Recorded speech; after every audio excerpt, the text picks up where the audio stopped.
तीर्थों में श्रेष्ठ है वो भूमि।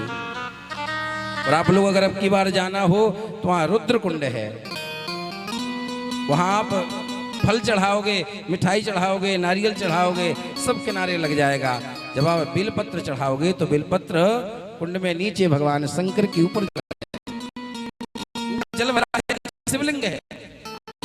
आप फल मीठा फूल चढ़ाओगे सब किनारे जाएगा, लेकिन जब बेलपत्र चढ़ाओगे तो बेलपत्र नीचे भगवान शिव पर चला जाएगा। ये उस स्थान की महत्ता है। 88,000 सोनकादिक ऋषियों ने भूमि देखी, यज्ञ प्रारंभ कर दिया।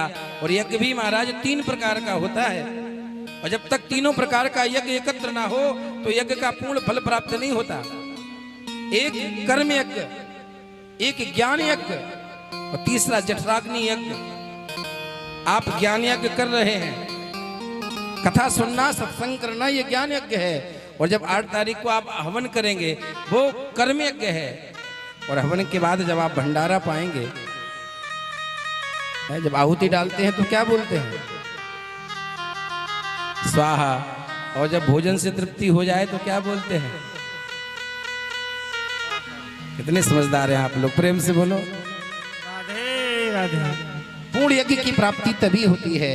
सोनकादिक ऋषियों ने सोचा कर्मयज्ञ तो कर रहे हैं, ज्ञान यज्ञ की जरूरत है, और ज्ञान यज्ञ तो कोई श्रेष्ठ वक्ता मिले तब होता है।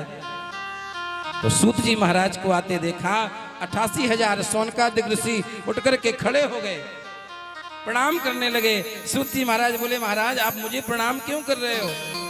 आप तो ऐसे बड़े बड़े महात्मा हो जिनके कई चतुर्युगी देख लिए हैं, कई बार आपके सामने ब्रह्मा बदल गए हैं, आप मुझ जैसे बालक को प्रणाम कर रहे हो। तो सोनकादिक ऋषियों ने कहा, महाराज आपकी आयु को प्रणाम नहीं है कि धन वृद्धा बल वृद्धा आयुर्वृद्धास्तथैव च। बोले धन से बड़ा कोई बड़ा नहीं होता, बल से बड़ा कोई बड़ा नहीं होता, आयु में बड़ा कोई बड़ा नहीं होता। बोले फिर? बोले ते सर्वेपि ज्ञान वृद्धाश्च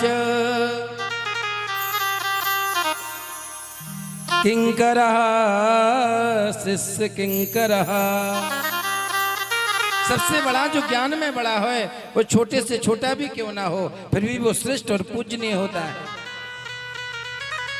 जब सूत जी महाराज ने सुना तो पूछा, भाई क्या सुनना चाहते हो, क्या इच्छा है? तो देखो कितना सुंदर प्रश्न किया है कि काल ब्याल मुख ग्रास त्रास निर्णास हे तबे। सोनकादिक ऋषि कहते हैं, महाराज संसार का प्रत्येक प्राणी काल के मुख में बैठा है और काल रूपी सर्प उसे निगल रहा है, उससे बचने का कोई साधन हो तो बता दो।